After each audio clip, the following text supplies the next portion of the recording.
de ordenar la evacuación de todos los habitantes de la costa oeste. Dirigirse hacia zonas más altas es la única posibilidad de sobrevivir. ¡Preparaos, hermanos y hermanas! ¡Preparaos! 그녀가 가진 모든 전술, 전투 기술, 강한 충성심과 의지까지도 가지고 있는 ¿Qué es lo que propone? Desactivar todos los satélites. No hace falta que le recuerde cuánta gente muere a causa de los desastres climáticos. Que no haya más incidentes. La mayoría de las películas contemporáneas se caracterizan por el terror, la fantasía y la violencia. Estos rasgos se manifiestan claramente en las películas de género apocalíptico que atraen a millones de personas de todo el mundo. Los cuatro estamos aquí para evitar el apocalipsis. Will, algo ocurre. Sam, Tengo miedo. Desgraciadamente, muchos desconocen lo que es realmente el apocalipsis, pues no va a haber héroes que salven a la Tierra de alguna catástrofe planetaria, ecológica o extraterrestre.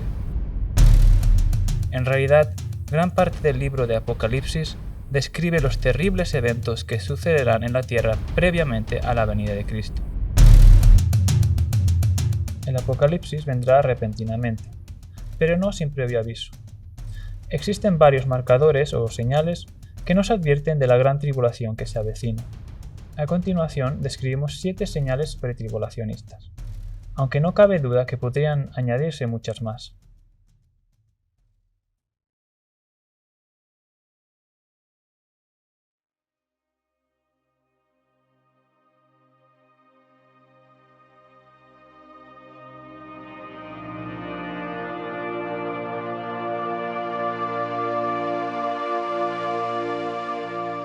Quizá una de las señales más claras de que estamos a las puertas de la gran tribulación y de la venida de Cristo es la restauración de la nación de Israel. Los judíos han estado sin hogar y vagando por el mundo desde que los romanos conquistaron Jerusalén y destruyeron el templo en el año 70 después de Cristo. Siglo tras siglo deseaban presenciar la restauración del reino de Israel. En el siglo XIX, algunos judíos empezaron a emigrar a la entonces llamada Palestina. También, durante este tiempo, algunos cristianos evangélicos esperaban ver el renacimiento de esta nación. En 1918, poco después de la declaración de Balfour, el líder evangélico William Fuller Bush declaró lo siguiente: Palestina es para los judíos. La señal de los tiempos más llamativa es la propuesta de entregar Palestina a los judíos una vez más. Han deseado volver a su tierra durante mucho tiempo, aunque aún no se han arrepentido del terrible crimen que condujo a su expulsión. La profecía gira en torno al judío despreciado, y si la restauración judía es inminente, como parece ser, ¿cuán cerca debemos estar del cumplimiento de cada visión? Unas décadas después de esta declaración, los judíos europeos pasaron por la tragedia del Holocausto, lo cual propició el establecimiento del Estado de Israel en 1948. Lamentablemente, aún hoy, muchos niegan la legitimidad del Estado de Israel. Por sorprendente que parezca, algunos judíos también creen que el Estado de Israel es ilegítimo. Los Neturei Karta, entre otros, creen que Israel no puede ser restaurada hasta que sean redimidos como nación, es decir, antes de que vuelva el Mesías y se construya el Templo de Jerusalén. En otras palabras, la Israel actual no puede ser legítima, pues el Mesías no está reinando en el mundo ni se ha construido el Templo de Jerusalén.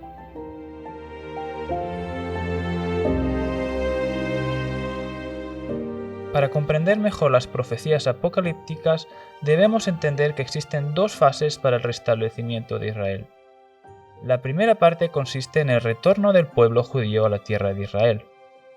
Esta primera fase consiste en un restablecimiento físico de la nación. No obstante, este restablecimiento debe ser en rebeldía.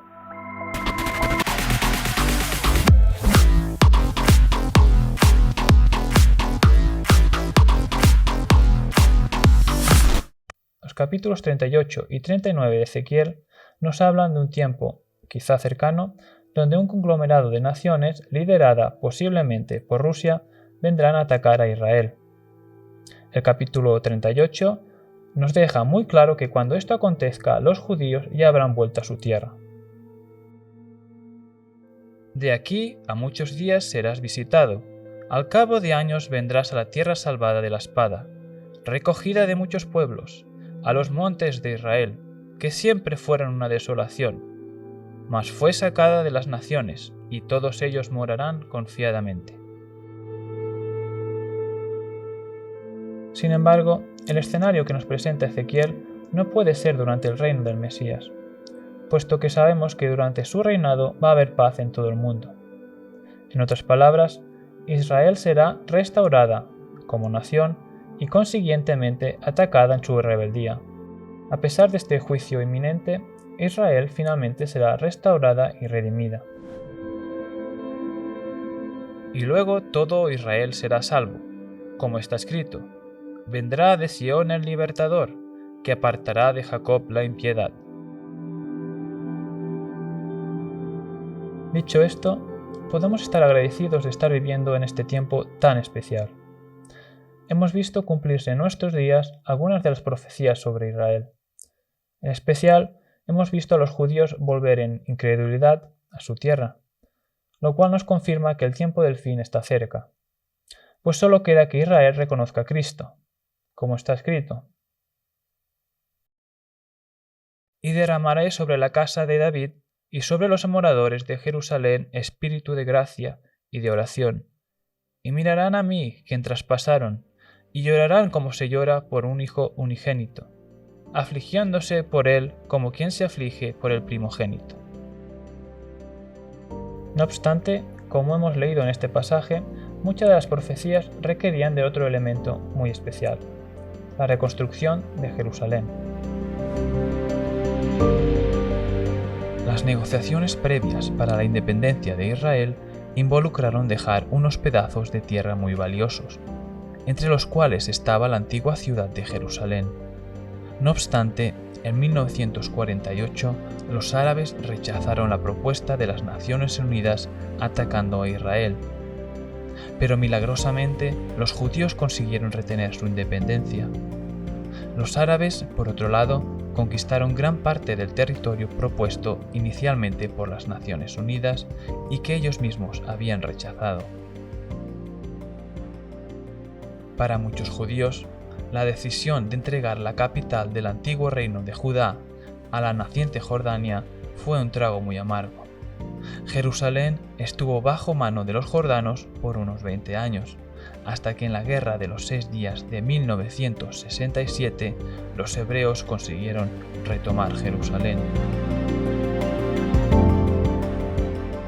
Israel y Jerusalén sirven como telón de fondo de las profecías que se encuentran en los libros de Apocalipsis y los libros proféticos del Antiguo Testamento, aunque por supuesto Dios es el gran protagonista. Algunas de estas profecías concernientes a Israel y Jerusalén son: 1.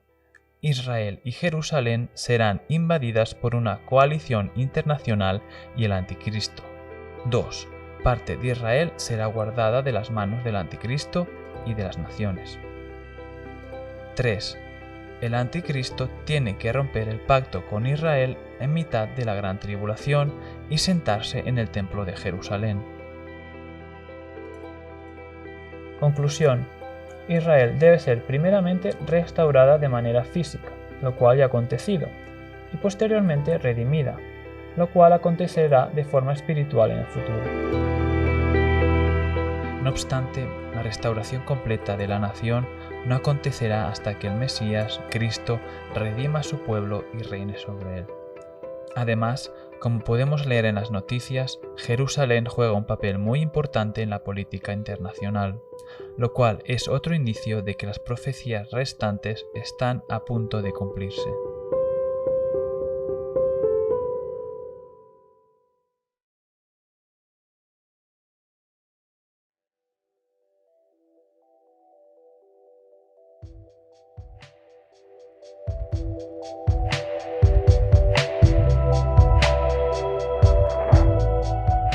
La globalización y el globalismo son dos aspectos importantes en la profecía bíblica. Por globalización entendemos el proceso que permite a los sistemas financieros y de inversión operar de manera global.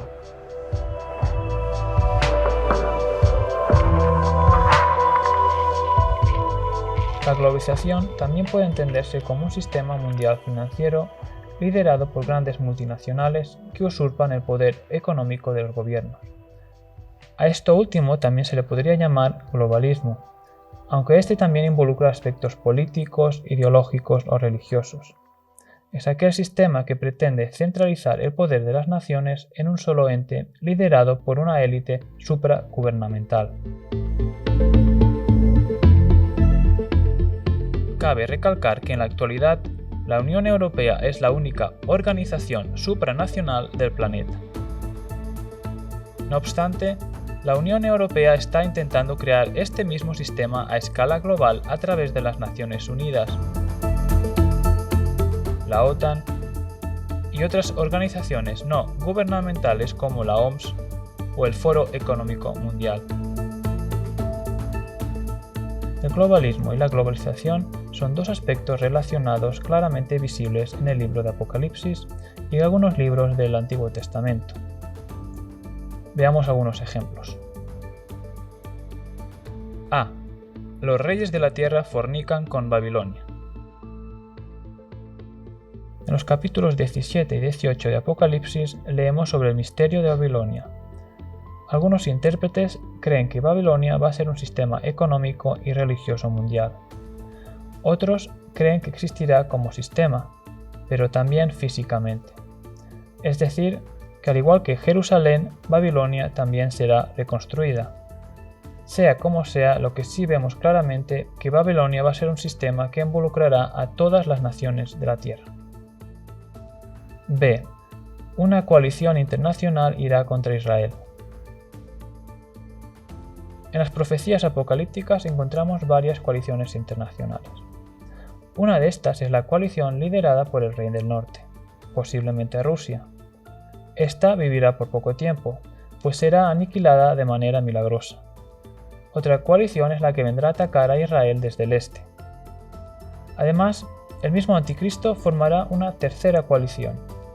La mayoría de intérpretes creen o identifican a esta coalición de naciones con el nuevo Imperio Romano, un imperio global liderado por Europa, Babilonia. C. La gran tribulación será sobre toda la tierra. Otro aspecto a tener en cuenta es que la gran tribulación va a acontecer sobre toda la tierra, no solo sobre algunos países. Esto quiere decir que todas las naciones serán culpables de haber fornicado con la ramera Babilonia y por haber aceptado el Anticristo. D. La marca de la bestia será implantada sobre todos los habitantes de la tierra. Como veremos más adelante, el Anticristo va a forzar a todos los habitantes de la tierra a llevar una marca. Aquellos que no la lleven no podrán comprar ni vender. Esto difícilmente podría llevarse a cabo sin un sistema globalizado. Estos son algunos de los aspectos que nos dan a entender que en los últimos tiempos la Tierra estará bajo un sistema globalizado. Además, podemos ver también cómo el globalismo está siendo implantado por la Unión Europea y las Naciones Unidas.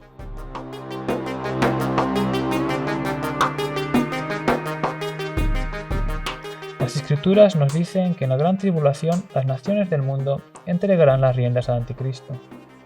Este ente supranacional está siendo implantado ya por la Unión Europea y será instaurado de forma global en el futuro.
capítulo 13 de Apocalipsis encontramos quizá uno de los versículos más enigmáticos y espeluznantes de todas las profecías apocalípticas. Según este texto, la marca, el nombre o el número de la bestia, es decir, del anticristo, será impuesto sobre todos los habitantes de la tierra. Aquellos que rechacen llevar esta marca o código serán excluidos de la sociedad. No podrán comprar ni vender absolutamente nada. Esto incluirá bienes de primera necesidad, como comida, ropa o medicina.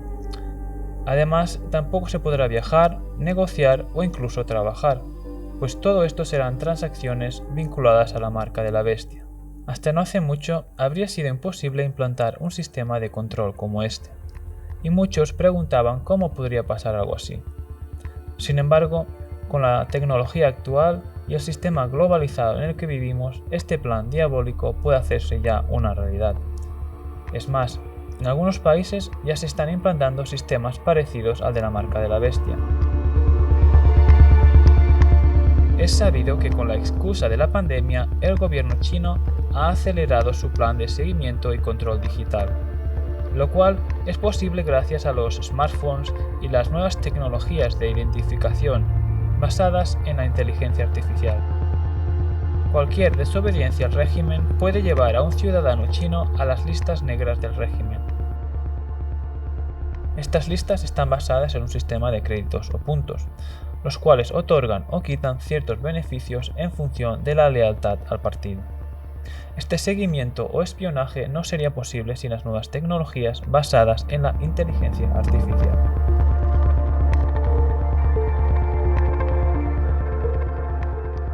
Europa también ha mostrado estar muy interesada en este sistema distópico chino. En los últimos años, el viejo continente ha implantado un pasaporte digital, el cual ha otorgado el derecho a viajar, trabajar o incluso comprar a aquellos que han aceptado la terapia genética, mientras los que se han negado han perdido sus derechos fundamentales. Quizá el pasaporte digital no ha fructificado como algunos esperaban, pero la idea y el proyecto sigue vivo y coleando. No sería raro verlo implantado en los próximos años o incluso meses. Und aus diesem Grund wird die Kommission demnächst eine sichere europäische digitale Identität vorschlagen.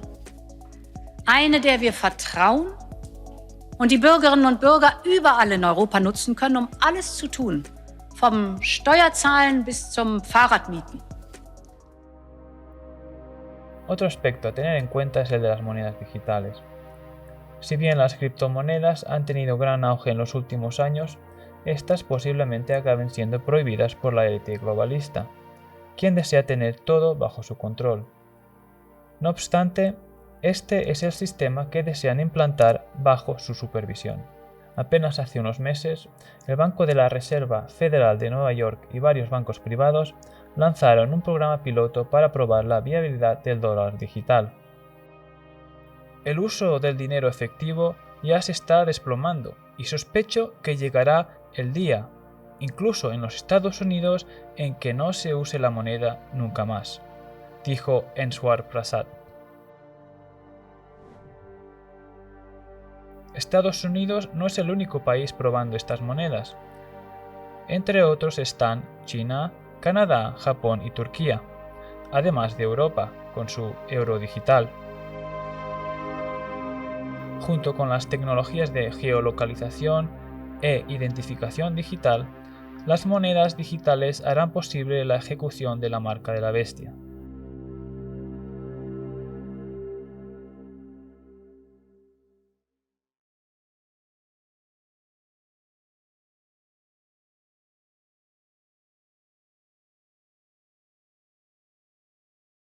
Como hemos mencionado anteriormente, tanto la globalización como el globalismo estarán en funcionamiento durante la Gran Tribulación, haciendo que se cumplan ciertas profecías apocalípticas.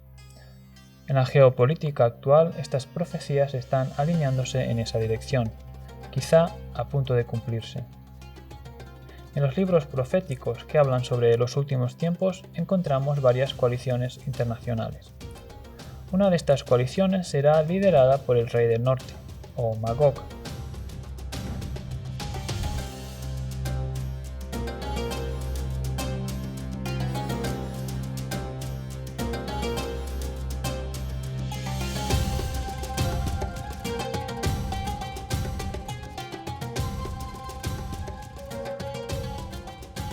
No entraremos aquí a explicar con detalle estos versículos, pero lo cierto es que muchos intérpretes identifican a este rey del norte con Rusia. Desde la antigüedad se ha identificado a Magog con los escitas, los cuales se asentaron en las regiones modernas de Asia Central, Rusia y Ucrania. También sorprende el hecho de que Persia está incluida en esta coalición liderada por Magog. En la actualidad, Irán, es decir, Persia, es el enemigo número 1 de Israel y es uno de los países aliados de Rusia en la guerra contra Ucrania. Este país eslavo es también de importancia, puesto que Ros o Rosh posiblemente equivale en gran parte a Ucrania. Los capítulos 38 y 39 de Ezequiel nos dicen que Rosh será uno de los países que atacará a Israel. En la mayoría de versiones de la Biblia, en español, Rosh aparece traducido incorrectamente como príncipe. No obstante, muchos intérpretes creen que esta palabra es en realidad un nombre propio, Rosh. Históricamente, se ha podido identificar a este pueblo con Ucrania, parte de Rusia y los países del Cáucaso. Otra gran coalición que vemos en la literatura apocalíptica es Europa, el renacido Imperio Romano. Es prácticamente incuestionable que el anticristo saldrá de este imperio formado por 10 naciones, aunque posiblemente abarque un territorio mucho más extenso que el de la antigua Roma. Como hemos mencionado anteriormente, Europa es la única organización supranacional en el mundo, es decir, es la única organización cuyos países han otorgado todo su poder a un ente gubernamental superior. Además, Europa está ligada intrínsecamente a las Naciones Unidas, el cual quiere implantar este sistema en el mundo. Sabemos que el anticristo acabará logrando hacer esto, aunque solo por un tiempo limitado, después del cual será destruido. Por último tenemos la coalición formada por los reyes del este. Según Apocalipsis 16:14, el río Éufrates se secará y ayudará a los ejércitos a marchar contra Jerusalén. Sorprendentemente, últimamente han habido noticias de que el río Éufrates se está secando. ¿Puede ser esto una advertencia de lo que va a pasar próximamente?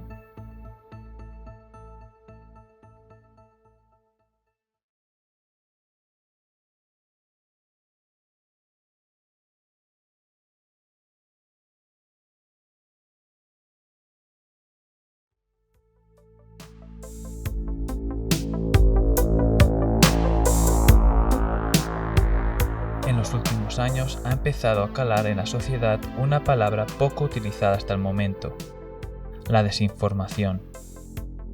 La desinformación es en esencia aquella información falsa o manipulada que se da para obtener un fin determinado.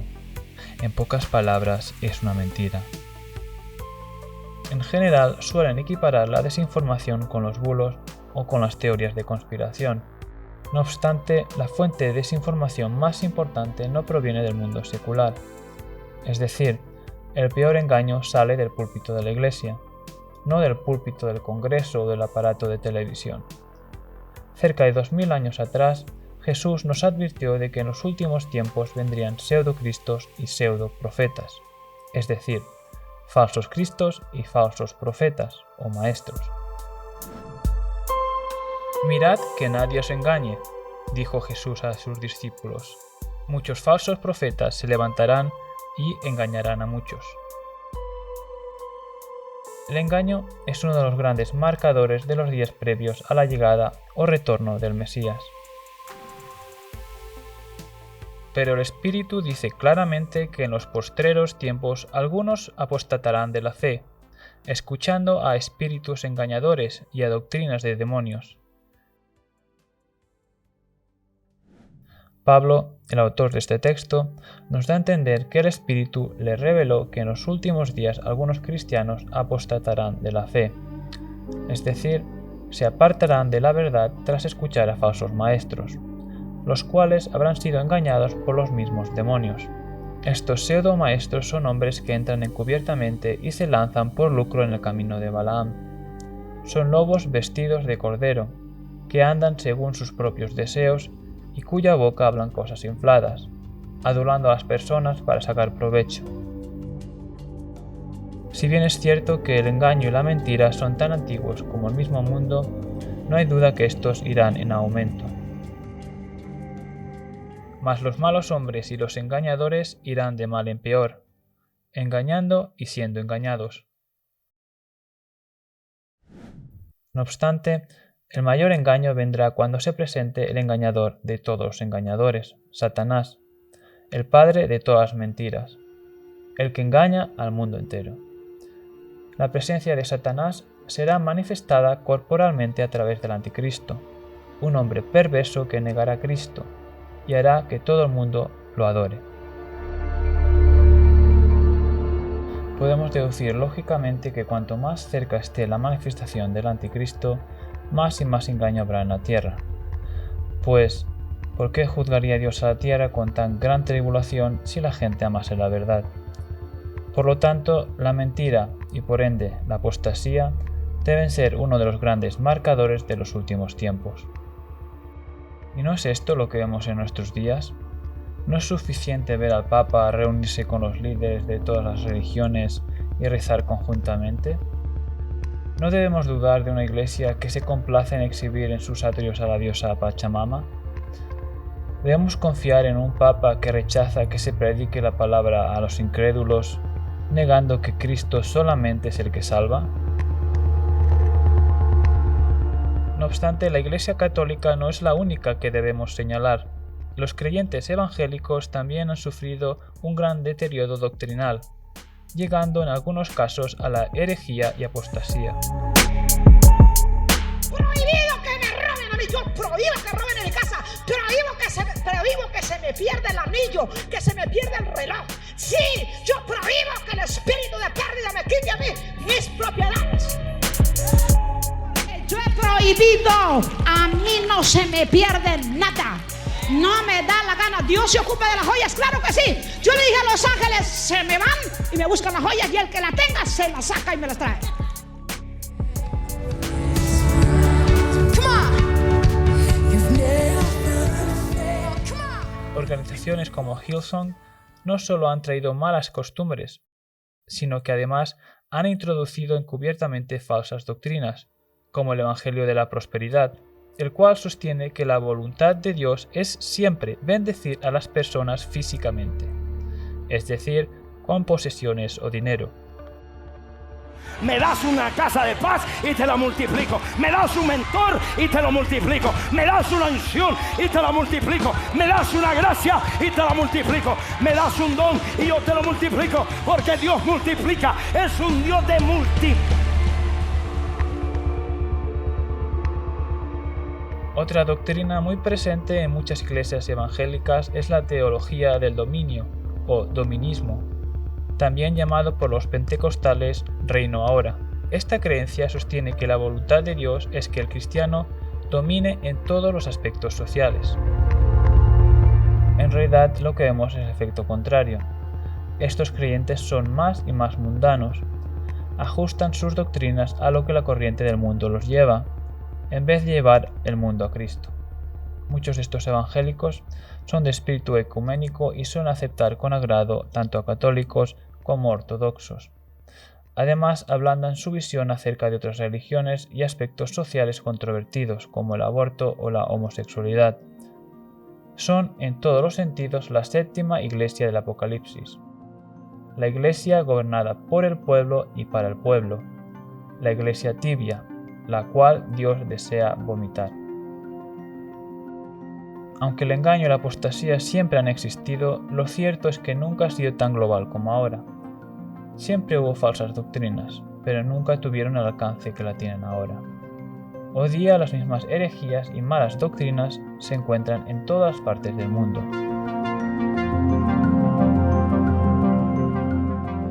Curiosamente, una de las señales que nos dio Jesús concerniente a los últimos tiempos sería que el Evangelio sería predicado en todas las naciones.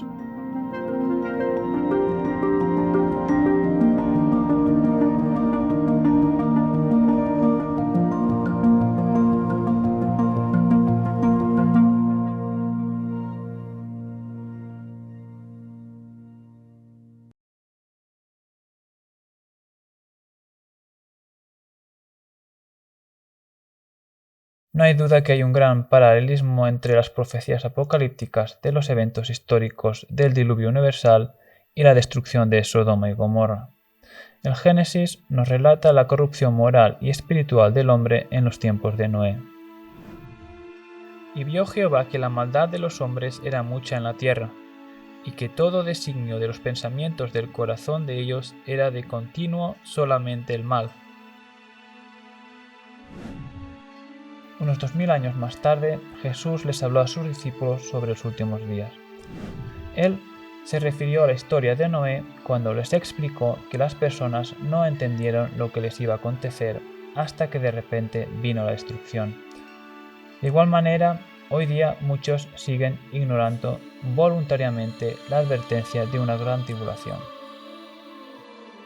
Sabiendo primero esto, que en los postreros días vendrán burladores, andando según sus propias concupiscencias y diciendo: ¿dónde está la promesa de su advenimiento? Pero los cielos y la tierra que existen ahora están reservados por la misma palabra, guardados para el fuego en el día del juicio y de la perdición de los hombres impíos. Por otro lado, vemos el castigo de Sodoma y Gomorra en tiempos de Abraham. El relato nos cuenta de cómo unos ángeles, después de visitar a Abraham y revelarle la destrucción inminente de las dos ciudades, se dirigieron hacia Sodoma para salvar la vida de Lot y su familia. Según nos cuenta la Biblia, el pecado se había agravado tanto que Dios no tuvo otra opción que destruirla. Tanto es así que al estar los dos ángeles en casa de Lot, una turba enfurecida intentó entrar por la fuerza y violar a los dos mensajeros. Al parecer, el pecado de estas ciudades fue más allá de la sodomía o la homosexualidad, pues leemos que la gente intentó violar a los ángeles enviados por Dios. Esto nos puede parecer extraño, pero no es la primera vez que acontece algo así. En la historia del diluvio universal, unos 300 años antes, encontramos un fuerte paralelismo. Posiblemente el castigo que Dios trajo sobre este mundo no fue solo por la gran inmoralidad que había en aquellos tiempos, sino por el hecho de que los hombres tuvieron relaciones sexuales con los hijos de Dios. Muchos teólogos y estudiosos de la Biblia creen que los hijos de Dios fueron demonios o ángeles caídos. En este supuesto, esta unión extraña habría creado una nueva raza de hombre. La Biblia nos dice que estos fueron los valientes, que desde la antigüedad fueron varones de renombre. Sería difícil pasar por alto la similitud entre este relato y los acontecimientos científicos que estamos viendo en nuestros tiempos. En los últimos años, no pocas personas han hablado del peligro del transhumanismo, es decir, el movimiento científico que pretende crear una especie de superhombre a través de la ingeniería genética, la inteligencia artificial y la nanotecnología. Al igual que en los días de Nimrod y Noé, los hombres de esta época tan moderna y civilizada construyen edificios cada vez más altos y pretenden mejorar al hombre con los avances científicos, intentando crear un superhombre, queriendo hacerse a sí mismo dioses. No obstante, la ciencia es solo un pretexto para ocultar las fuerzas demoníacas que hay detrás de este programa nefasto. Algunos pensarán que todo esto no es más que ciencia ficción, y puede que tengan razón, pero se crea o no en la viabilidad de este programa, lo cierto es que el designio del corazón del hombre sigue siendo el mismo. Es indudable que en una sociedad cada vez más inmoral, irreverente y orgullosa, el avance de las nuevas tecnologías está poniendo en peligro la existencia del ser humano. No sería de extrañar, por tanto, que algunos de los eventos de la gran tribulación serán causados por la mano del hombre, pues Dios los habrá entregado a sus propias concupiscencias.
Tras varias décadas luchando contra sus enemigos, el rey David logró amasar una fortuna jamás vista.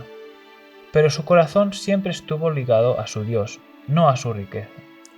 Por eso, antes de morir, David le encargó a su hijo Salomón construir un templo para Jehová.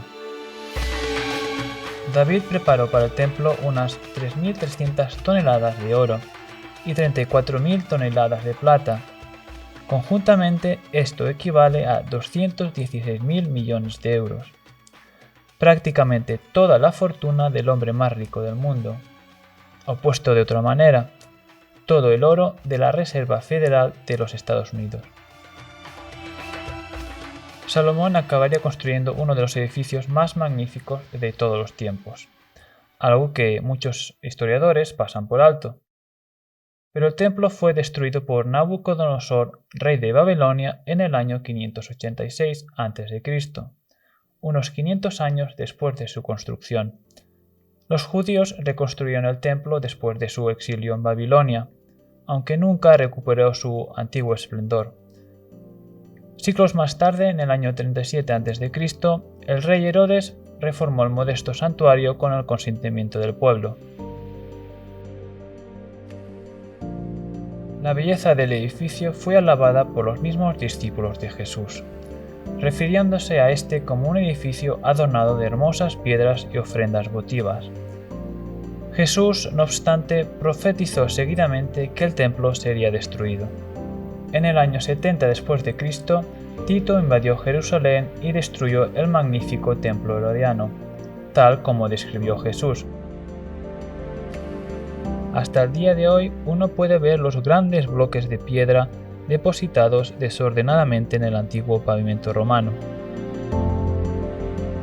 Lo que mucha gente desconoce es que desde la destrucción del templo ha habido varios intentos de reconstruir el templo de Jerusalén. El primer intento fue alrededor del año 361 después de Cristo, cuando Juliano, un emperador pagano y de filosofía neoplatónica, quiso revertir la cristianización del Imperio Romano. Juliano, entre otras cosas, permitió a los judíos volver a Jerusalén y reconstruir el templo. Sin embargo, la muerte de Juliano y el terremoto que destruyeron los cimientos del edificio acabaron con el sueño de ver el templo reconstruido.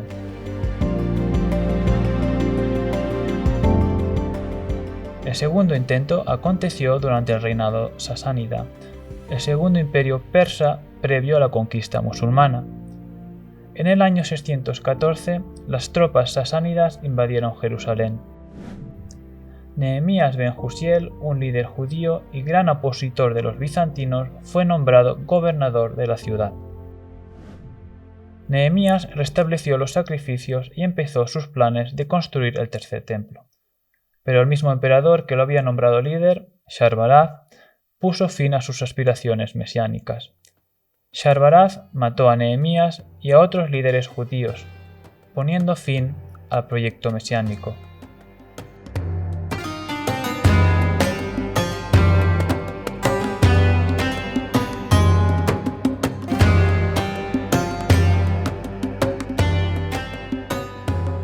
La tercera tentativa de construir el tercer templo de Jerusalén nos lleva a la actualidad, al año 2023. En el corazón de la antigua ciudad de Jerusalén, a escasos metros del Muro de las Lamentaciones, se encuentra la sede y el museo del Instituto del Templo. Desde sus inicios en 1987, esta organización ha atraído a numerosos judíos e incluso a muchos cristianos. La misión de este grupo religioso es la de reconstruir el Templo de Jerusalén. No obstante, hay varias barreras que deben sobrepasar antes de poder hacer esto. En primer lugar, el templo debe construirse en el lugar donde se encuentra el monumento islámico de la Cúpula de la Roca. En segundo lugar, para poder construir el tercer templo de Jerusalén es necesario restablecer el sistema sacerdotal y todo lo que conlleva. El Instituto del Templo afirma que a pesar de todos los desafíos, ya tiene casi todo preparado para restablecer el sistema de sacrificios del tercer templo en Jerusalén. incluso están a punto de conseguir las vacas alazanas, que servirán para purificar a los sacerdotes. Las profecías apocalípticas nos dan a entender que habrá un templo o santuario en funcionamiento antes de la venida del Mesías. Daniel 11:31 nos dice que unas tropas profanarán el santuario y la fortaleza, y quitarán el continuo sacrificio, y pondrán la abominación desoladora. Es interesante notar que Jesús también predijo el fin de los tiempos, citando la abominación desoladora de Daniel. La mayoría de estudiosos concuerdan que esta abominación es el anticristo, el cual se sentará en el templo como si fuera Dios.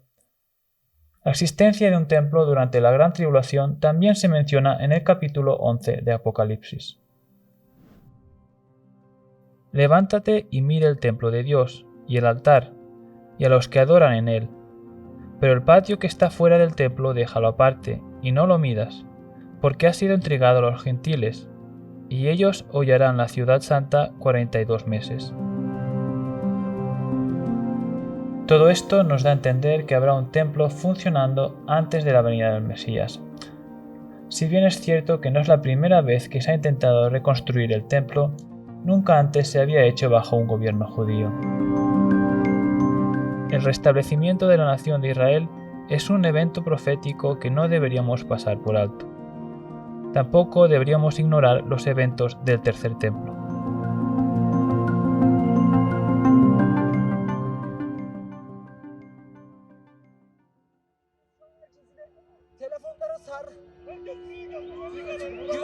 Güvenli alana geçiyoruz bizler şu an. Vatandaşları görüyorsunuz. Deprem oluyor gene.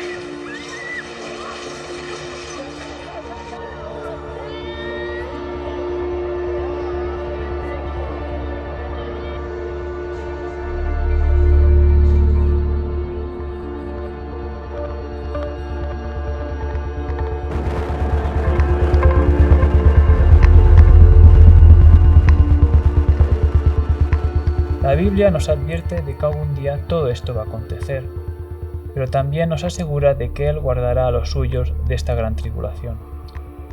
A aquellos que no creen en Dios o no lo han conocido personalmente y han nacido de nuevo, les ruego que consideren estas evidencias y mediten en ellas.